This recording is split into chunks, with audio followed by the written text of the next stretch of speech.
That panel would consist of Jamie McLennan, Frankie Corrado, and Darren Drager. We'll be with you for a while, as we are after all of these games. We'll be getting reaction from the Habs as they move to within one win of a date with Carolina in the conference final. This series is so different from the Tampa series, which was defined by these close wins, 3-2, overtime games, 2-1.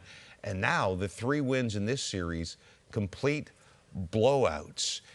How have they found a way? I mean, that's the ultimate playoff thing, isn't it, to win in different ways? And are we watching them now in full bloom? That's exactly it. And, you know, we talk about certain players sometimes and how versatile they are. Well, maybe the Montreal Canadiens are just a versatile team in the way that they can win games in different ways. And there's something about a mentality, and this team has it, where they can say, we don't care if it's going to be hard tonight. We'll find a way to battle through, and we'll find a way to persevere. And in this game, Montreal was down early, some question marks with your goaltender, and then you find a way to bounce back. And then Buffalo pours it on early in the second period. You withstand that. Then you find 3 more goals in the second period, and you never look back. Top line gets on the board at 5-on-5. A lot of things that you're looking for from Montreal, including more power play success, happened in this game. Now you're 1 win away from the conference final. The veterans and the coaching staff, the Montreal Canadiens, keep talking about the growth that they learn from and they lean on after losses. And I think we could see that in Game 5. I mean, they're perfect. They're 4-0 to this point after losses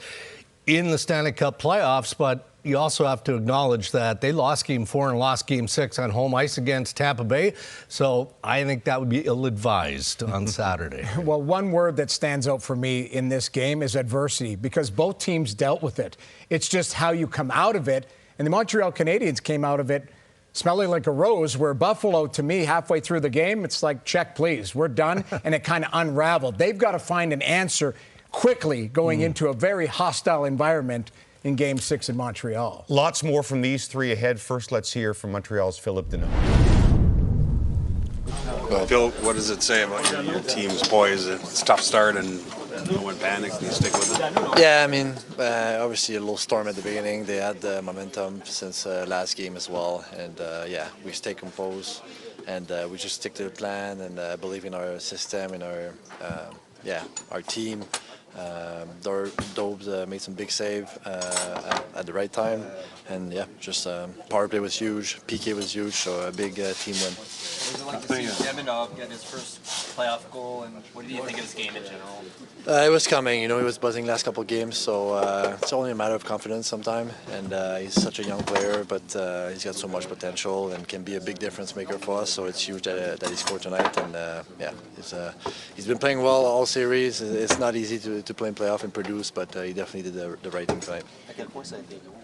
Pierre LeBrun makes a cameo in the Hot Zone. He'll probably invoice for that. Yes, he will. There were multiple moments in the first and early in the second when Buffalo was up by 1, where they were pushing for a second, had some golden opportunities to get it, but didn't. And Montreal kept responding and then completely blow things open in the second. How did they do that? It's not just one way. We know the way Montreal has had success. It's the depth players that have been scoring, and it's not just one way of generating offense. In fact, they've been generating it largely without their top line, and the 3 goals that they're going to score here in the second period, the top line's a part of it, but it's on the power play, and the other ways are set plays off a face-off. Lane Hudson drives this puck down low, finds Josh Anderson, who gets a little time and space as Buffalo misses a check, and then quick transition. We know what the Montreal Canadiens are all about. Speed and skill. Demidov, who had a great game, makes a nice individual effort, and Jake Evans follows up on it. And then the cherry on top to finish off the second period. The top line on the power play. Nick Suzuki gets a goal, and the Montreal Canadiens never look back from there. Maybe the critical moment or point of the game was after that 3rd Buffalo goal, which came on just their 4th shot.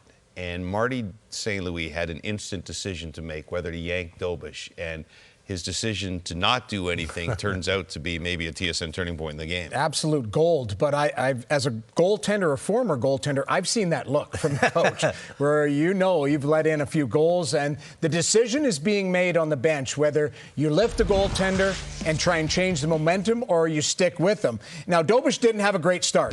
3 goals on 4 shots. You could see a little leak in. There's the horse eye from Marty St. Louis looking over at Trevor Letowski saying, what do we do here?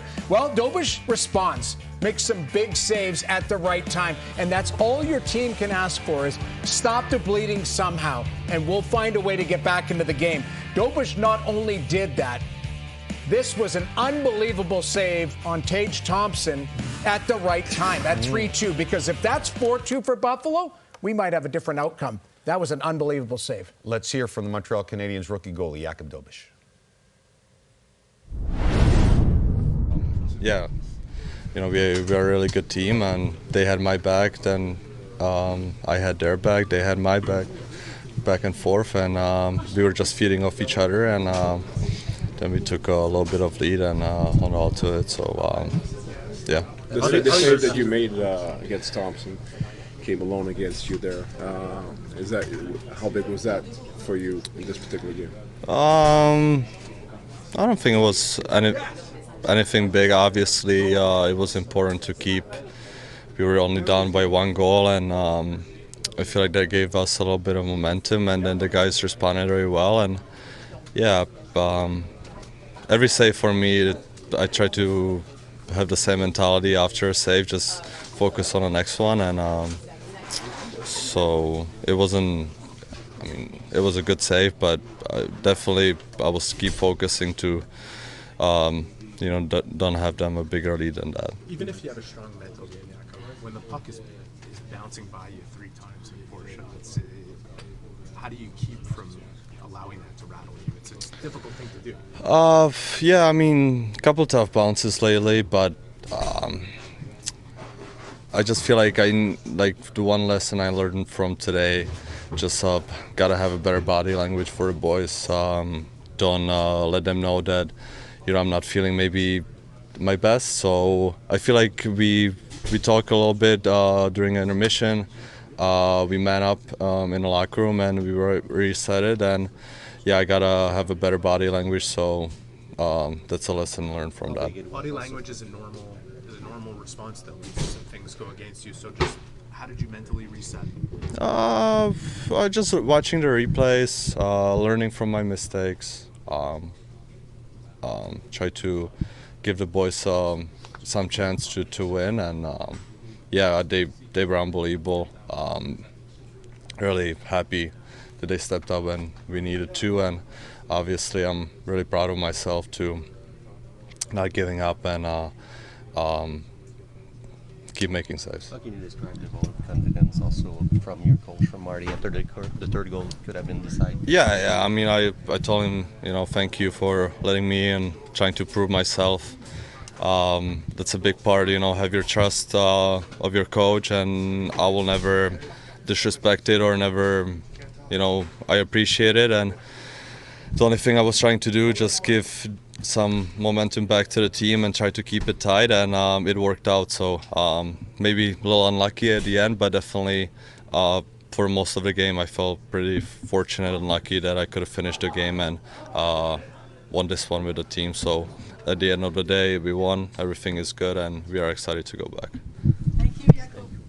Hard not to love this kid. Yeah. And gives frank answers. It was interesting what he said about body language, and then said they manned up between periods. You think somebody said something to him like, hey, kid, you can't slump?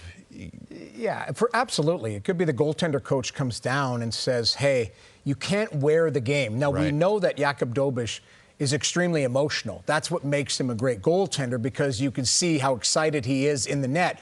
But sometimes it's counterproductive when you're not having a great game because you're wearing the goals. I played with Mika Kiprusoff. You couldn't tell what the score was by looking at his face.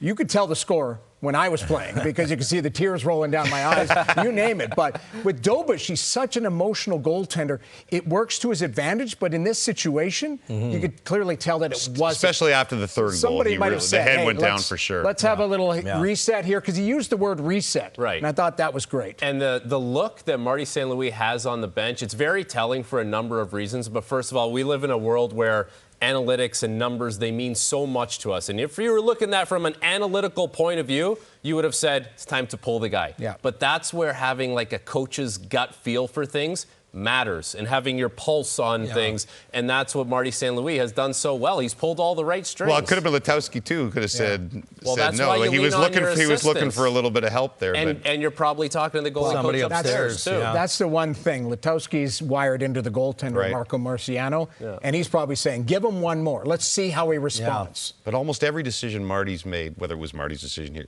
ultimately it's his decision, has turned to gold in the Stanley Cup playoffs as they're one win away from the conference final. Let's hear from the other side now. And Lindy Ruff, the head coach of the Sabres.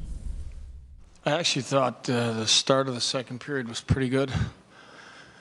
Thompson had the in alone to make the score 4-2. And then I thought they had a pretty good push there for 7 or 8 minutes where we didn't execute as well as we needed to execute. I thought some of our puck play we were missing passes, and we were going north in a hurry early in the game. And then the second period, we just slowed it down. What does this team have to do to counter Montreal's speed, shiftiness, and playmaking in Game 6 to force a Game 7? Well, I'll just say this. We've won 4 out of 5 games on the road in real tough buildings. We've played fast. We've played hard. Again, tonight, the start of the game was the start we wanted. They got a little bit of a break on the puck that went off the skate on the backside. You have to fight through breaks. I thought early in the second we could have probably pushed them back a little further, and we had a couple opportunities to make them pay, and we didn't. And when we made a couple of our mistakes, they made us pay. Lindy, what is your level of concern at this point with Alex Tuch? No points in this series, and what does he have to do offensively to become a factor like we saw in the last series? I think you get in a series like this and you're struggling a little bit. I think he's lost just a little bit of confidence, trying a little bit too hard to make that extra play. I think number one is the biggest thing is you got to move your feet. Always move your feet. Get your feet moving. Whether it's through the neutral zone, whether it's you're challenging at the blue line, and that line just hasn't been quite connected. And I think it all comes down to skating on pucks in the offensive zone. If you want to go to a couple games there in Boston in the first period, the Game 6, how well they moved inside the zone. Feet have to get moving. You decided to put McLeod and Helenius up there. You were trying different things with that top line. Have you considered kind of separating Thompson and Tuch just to try to get those two guys going? Well, we did for a couple shifts. I don't know if you noticed. We had Clowder down with Tucky, and then I put Krebs, Greenway together, and when the game gets to where you need a couple goals, you got to put your best players together. They got to play. Hard to play 4 lines when you're down because you got to believe in your top guys, and they got to get it done for you. Lindy, did you consider? Back to the Montreal room and Ivan Demidov. What do you think it can do for your confidence? Feel pretty confident. So already, so it's not a problem. Yeah. What did the fact that Marty decided to keep Dobes in there after their third goal? How did you take it as a group? What signal did it send? It said that we just believe in everyone, and we know that Dobby just pretty good goalie, and it just I would say bad thing happens, and it is where it is, and we just believe in him and in everyone in our team. That's what his signal, I think it was. When you watch Lane set up that goal for Andy, what do you see? You can see everything. His vision, his mobility, skating, and his passing, everything, just in one goal. What's a better playoff beard, you or him?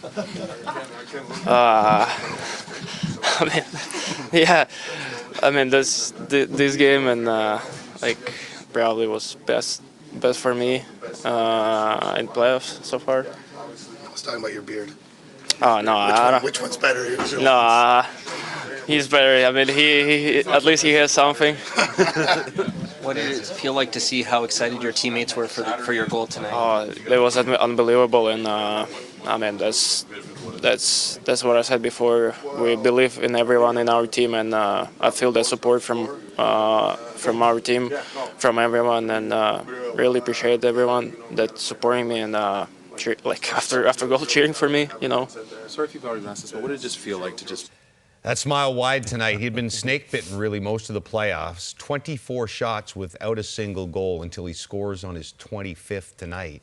And, they had a couple of guys struggling coming in, but now Caufield's going, and if he gets going, they're already scoring a ton of goals. They'll be really dangerous. Yeah, and it's interesting to hear from Demidov and him talk about he doesn't lack confidence, right? But I think he's been the most noticeable to this point in the series in Game 5 against the Sabres, and maybe his best game of the series, but he was rewarded, and you could see everybody was lifted up, even though it's an insurance goal. But he had that pop all night here on the game-winning goal. He drives the net, and it's Jake Evans who benefits from this because he comes in late and cleans it up on the follow-up.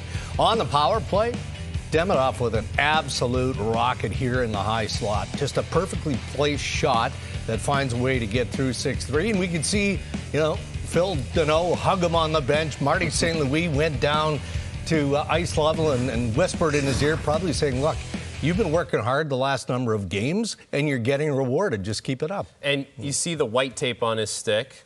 Late last series against the Tampa Bay Lightning, he goes to black tape. You're either a white tape guy or a black tape guy. If you start switching back and forth, it tells you where you are at mentally. And so he goes back to the white game, and the white tape in this game gets rewarded. I was a black tape guy. Right. If you ever saw me with white, just know I was in a bad place. Right. Very bad place. Did you ever go to the green tape or the yellow tape just to try to mix it up? It wouldn't have mattered anyways. At that point. Black tape, white tape, it was working for all the Habs. Lane Hutson with a couple of assists, Nick Suzuki with a goal and an assist, and those two are at the podium. That save that Dobes made on Thompson early in the second period after the way the first went, just how much did that reaffirm to you guys that he's going to be there for the rest of the game? I mean, it was a huge save. We got hemmed in there, my line, and guys were trying to get off the ice, and they transitioned really quick there. They could probably change the game in their favor, and it was a huge save. And we never lost confidence in them. Everyone was kind of struggling in that first period, and just thought that was a big moment for us. Just Nick, just to follow up on Jakub, just what allows him to sort of just flush a start like that? I know all the goals weren't his fault, but what allows in his makeup for him to push through? I just think he's super confident in himself. I think he puts the work in off the ice to have his mental training where it needs to be. He's a fighter. He wants to be in the battle with the guys. So he's got the perfect kind of attitude in a goalie for sure. Hey Lane, to your right. Sorry, I lost my voice. You talk with Demi a lot. He hadn't scored until tonight. Obviously, it felt like it was coming. What have your conversations with him been like about just staying on it, and how have you found him handling that pressure, I guess, to get that first one?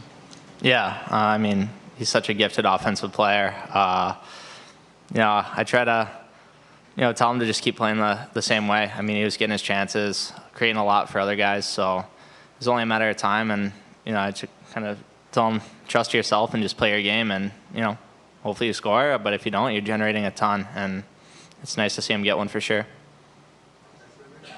Yeah, for either one or both of you, but this will be your first Saturday night in the playoffs at home. We've talked about the atmosphere there before, but you've got a chance to put these guys away. How important is that you take advantage of that, and how nuts do you think the city's going to be? Yeah, I mean, the city's already pretty crazy, and we saw against Tampa, it takes a lot to close out a team, and we have another opportunity to do that, and I'm sure the crowd's going to be into it hours before the game starts, and it's going to be rocking. So, we're ready for that. Excited for the opportunity to close it out. Yeah, I mean, we're excited for the opportunity. Like he said, we know how hard it is to close out a series, but, any chance you get to try to do it at home, it's exciting, and, we're grateful for that opportunity. They just have everything going right now. Yeah. One of the few things that wasn't was that top line of Suzuki, Caufield, and Slafkovsky had not scored 5-on-5. Caufield and Slafkovsky did not have a point 5-on-5 in the entire playoffs coming in. Caufield gets one tonight, and how important is that for their confidence? So important, because heading home, and they just talked about how excited the building will be. You're going to have to temper your emotions, but when your confidence is there, we saw Caufield score on the power play on UPL previous game. Now in a 5-on-5 situation, you're starting to feel good about your game. That confidence comes back. We all know what Cole Caufield's available, what he's able to do. This was just a terrible turnover, but it's all off the forecheck of the Montreal Canadiens here. Timmins tries to go into the middle of the ice, turns the puck over, and a beautiful pass in the back door. But it's more about Caufield's confidence of what he's able to do, 5-on-5.